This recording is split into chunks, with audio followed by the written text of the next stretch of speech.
Welcome to the University of Chicago Alumni U Seminar on America's Founding Revisited. I'm George Van Cleve, and I'm going to be the facilitator for this course. I'm looking forward to having a conversation with you about the course questions and related materials over the next few weeks. As you know, the course questions for this seminar are, first, why did America's first continental government, created by the Articles of Confederation, lose public confidence and effectively collapse only 4 years after America's victory in the Revolutionary War? And second, why was it replaced by the dramatically different, far more powerful national government founded under the 1787 Constitution? My interest in these questions gave rise to my current book, and because I've just finished revising the manuscript, these questions are very much at the center of my thoughts these days. In today's talk, I plan to cover two topics. The first is the Revolutionary War and its aftermath, and the second is the problem of public and private debt faced by the United States in the years after the Revolutionary War. So you might think of the first topic as the way the world looked to Americans in 1783 after the war, and the second topic as the first major set of obstacles that Americans had to face as a result of and after the war. Now, we're used to thinking of the Revolutionary War as both glorious and successful. Today, I'd like to suggest to you that you can also think of the Revolutionary War as both traumatic and seriously disruptive. The Revolutionary War was very costly in both human and financial terms, and it changed American society in unexpected ways. As far as the effects of the war itself are concerned, the human costs were very, very large. First, the war killed roughly 25 to 35,000 American soldiers who died as a result of the war. That would be the equivalent of 3 million people today. So you can see that the war had a very large human impact in terms of the effects on soldiers alone. But the war also caused widespread misery among civilians. By its end, thousands of families had had their lives permanently disrupted by the war's harsh realities, including death, disability, rape, separations, flight, and impoverishment. Some families lost more than one member.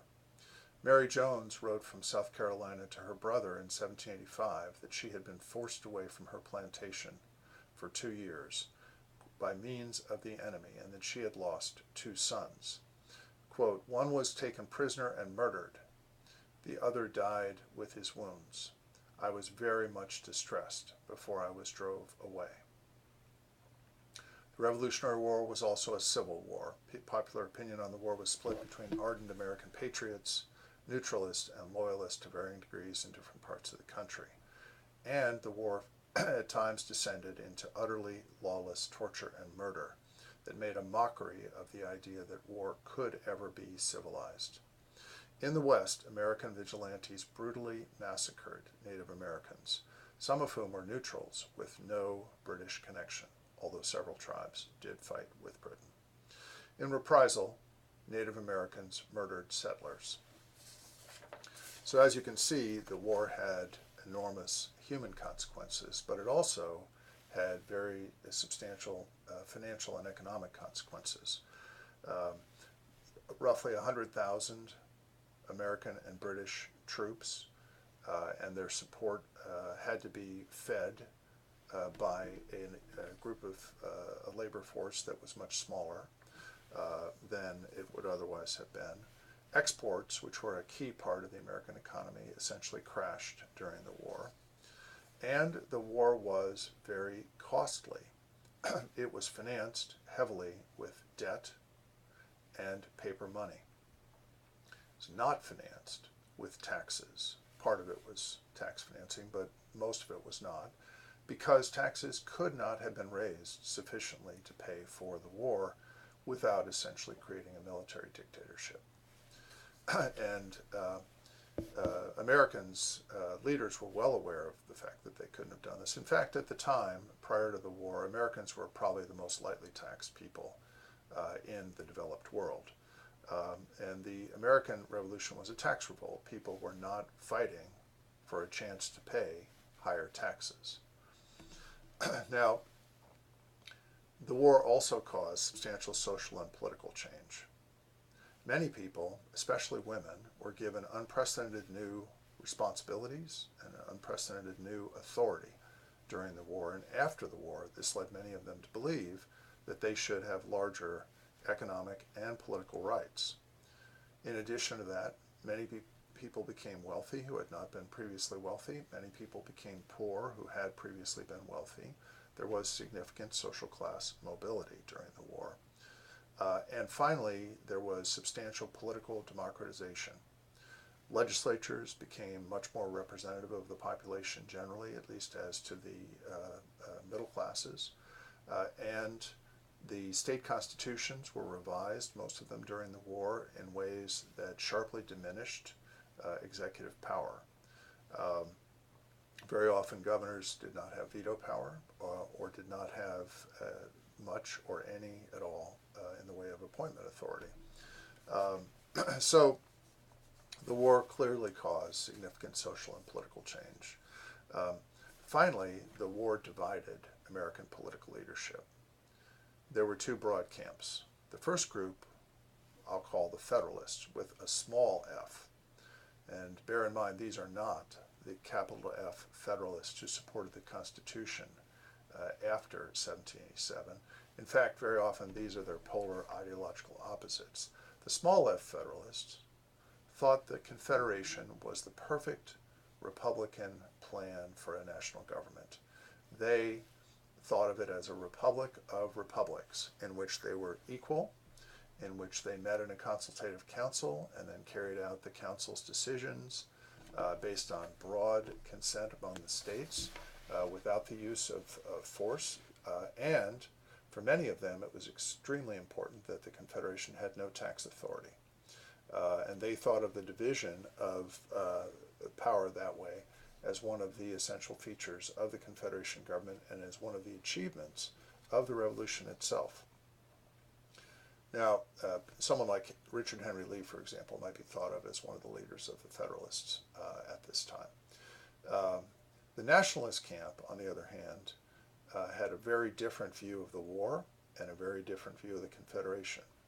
The Nationalist camp thought the Confederation had done a very poor job of running the war, that it had been taken longer and been more costly and far riskier and more dangerous because Congress had not been able to make timely decisions or to assemble the necessary resources to conduct the war.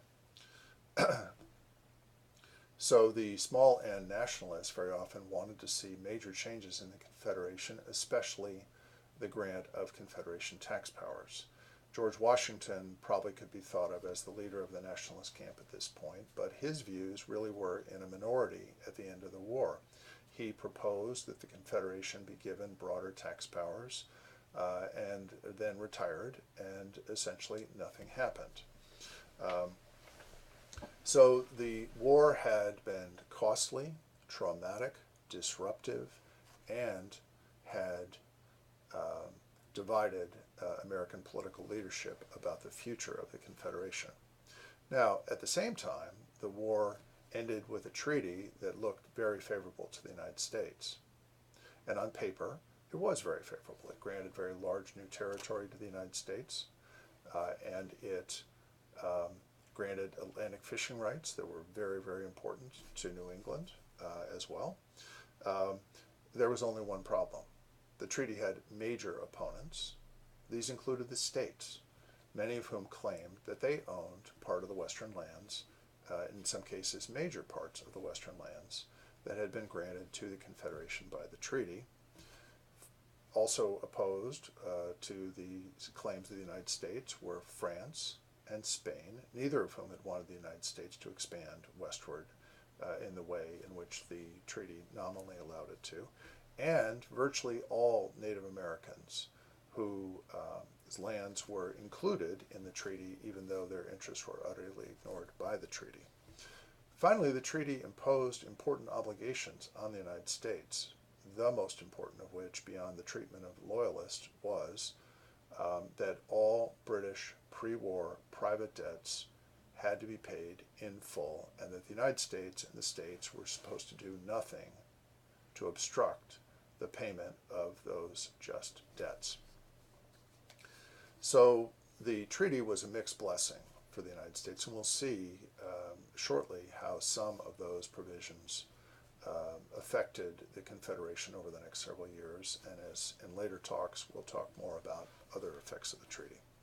Finally, looking forward from 1783, it's important to bear in mind that over the next few years, the United States faced an economy that can be described either as in severe recession or as in depression.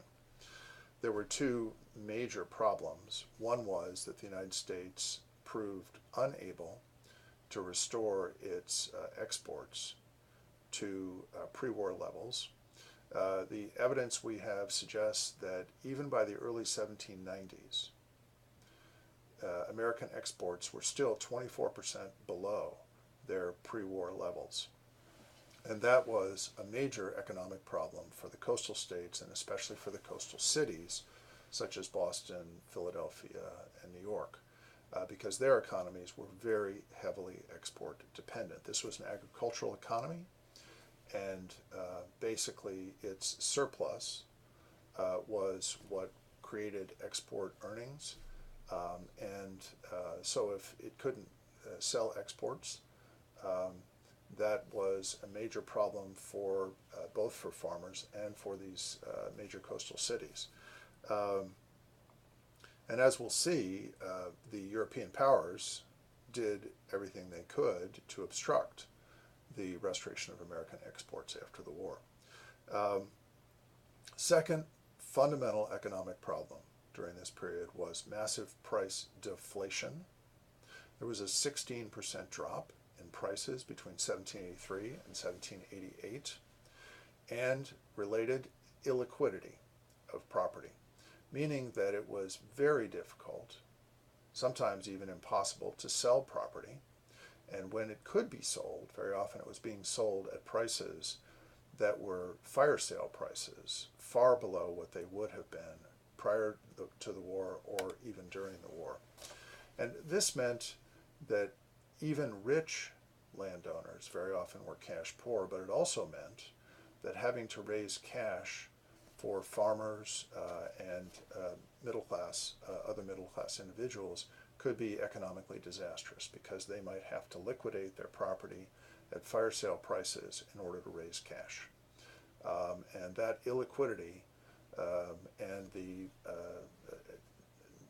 sharp declines in the export economy were fundamental features of a severe recession, some might even say a depression, that was part of the political climate the Confederation had to confront over the next several years. Now, turning to the problem of debt, I'm going to talk first about the Confederation debt. By 1783, the Confederation had about $40 million in war debts. By 1790, the United States had about $54 million in debt. And if this suggests that the Confederation had engaged in deficit financing, the answer is that, in fact, in its final years, that is exactly what it did. But its method of deficit financing was simply to not pay debts that it owed. Why was it that the Confederation ran deficits during this period? Because the requisition system failed. The requisition system was the system by which Congress, under the Articles of Confederation, was supposed to allocate Confederation expenses and debt to the states for payment. And Congress did that, and the states failed to pay the requisitions. According to whose numbers you believe, somewhere between 31 and 37% of the requisitions were paid by the states during this period. And there was no enforcement capability, so if the states weren't going to make the payments, then the Confederation wasn't going to get the money it needed in order to operate. There are some historians claim that the reason that the states didn't pay requisitions was that people were unable to pay their taxes, and hence the states couldn't pay the Confederation's requisitions. In my book, I present evidence that suggests strongly that that is mistaken, that in fact the problem was not inability to pay, but rather an unwillingness to pay. The political reality was that post-war taxes were sharply higher than pre-war taxes. People were very, very unhappy about the fact that post-war taxes were higher because they didn't think that the revolution had been about imposing additional taxes on them. And because these taxes were very unpopular, very often they were regarded as unfair and as rewarding the rich or speculators or some combination of both. And there was tax resistance as a result in various states, popular collusion to prevent bidding at tax auctions to raise funds from people's property, concealment of property, and so on. And what the states did as a result of the tax resistance was essentially to raise as much money as they needed to raise in order to pay state operating expenses, in order to pay state creditors. And if there was any money left over, then they would send some of it to the Confederation to pay specific Confederation debts that they agreed should be paid. And in many cases, they didn't think that Confederation debts should be paid, even though Congress had said that they should be paid. And very often the public in their state agreed with them. For example, in Massachusetts, when Massachusetts ultimately agreed that it would try to pay a broad range of Confederation debts, it was an extremely unpopular decision. It was one of the things that led to Shays' Rebellion, an armed rebellion that we'll hear about later. So the states didn't pay the requisitions, though they could have paid the requisitions, and as a result the Confederation had no choice but to run a deficit, or to create a tax system. Now, there were people who thought that perhaps the Confederation could pay its debts without a tax system, either by having the states assume all of the Confederation debts and pay them themselves, or by selling Confederation lands. For reasons I don't have time to go into in detail today, neither of those proposals was at all workable. The debt assumption proposal was never tried because it couldn't gain sufficient support. But if it had been tried, it probably would have permanently destroyed the public credit of the Confederation and hence made it impossible to finance any future war. The land sales were ultimately tried on a enormously concessionary basis, but raised less than $1 million for the Confederation before 1788. And we'll come back to the reasons why that was later on. Now, so the Confederation requisition system was a failure. The states also refused to honor British pre-war private debts. Much of the debt was held in the South, but really without regard to where the debt was held, major states refused to allow British creditors to enforce their debts against debtors in their states. And it's very clear that the states were violating the treaty. It's equally clear the Confederation had no power to do anything about that. So this became a fundamental problem for the Confederation by 1786 when the British refused to relinquish control of all of their western forts, and as a result gave an enormous boost to Native American resistance to Western expansion for reasons we'll discuss in a subsequent talk. So debt dishonor had an enormous cost to the Confederation, and actually, we'll see, it actually had a very large political cost as well. Now finally, why didn't the Confederation create a tax system? As I've indicated, the Federalists were profoundly opposed to the creation of a Confederation tax system. Most of them were convinced that as soon as the Confederation had a tax system, it would have a standing army. And they were fervently opposed to the creation of a standing army. Depending on the part of the country, even nationalists were opposed to creation of a standing army, but there was a very strong link throughout the United States between Federalist views of the Confederation and opposition to a standing army. But ultimately, state economic interests are the key reason that the Confederation failed to create a tax system. The least objectionable form of Confederation tax proposal was a proposal for an import tax, a 5% import tax.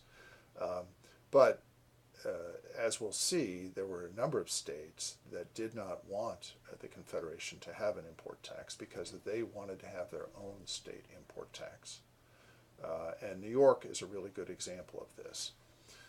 New York had a state import tax, and it was providing revenues that covered half of the entire New York state budget. Much of the import tax was being paid by people from outside New York, particularly in Connecticut and New Jersey. And so not only were New York taxpayers not paying the tax allowed New York to keep taxes on its farmers far lower than they otherwise would have been. So the import tax was very popular in New York, and Governor Clinton and his allies who controlled the New York legislature had no interest whatsoever in doing anything at all to get rid of the import tax, and they refused, despite repeated requests from Congress over several years, to grant the Confederation power to create an import tax. But even if the import tax proposal had been successful, which some people claim ultimately it would have been, that's, as far as I can tell, false, but let's assume for the moment that it might have been. The 1783 tax proposals that Congress made included another tax called the supplemental tax that was supposed to be collected by the states, and most of the states refused to adopt it. And the states that did adopt it, it was actually very unpopular in some of them. In Massachusetts, as I previously have indicated, I think, it was one of the factors that led to Shays' Rebellion in Massachusetts. So the reality is that although Congress proposed Confederation taxes in 1783, by 1786 it was clear to anyone who was paying real attention that no Confederation tax powers were ever going to be granted, and they wouldn't have been as long as the Confederation lasted. That meant that by late 1786, the Confederation's financial default was looming. It was insolvent, and it did not have the ability to pay its foreign debt or its domestic debt.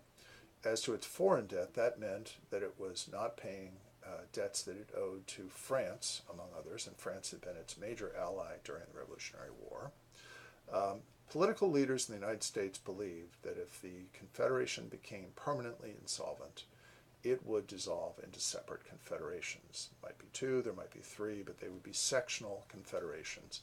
If that happened, they were convinced that it was only a matter of time before a civil war between the confederations took place to control the West, for example, or that a foreign power would take advantage of the fact that the confederations were smaller and less powerful to begin efforts to retake part of the territory of the United States.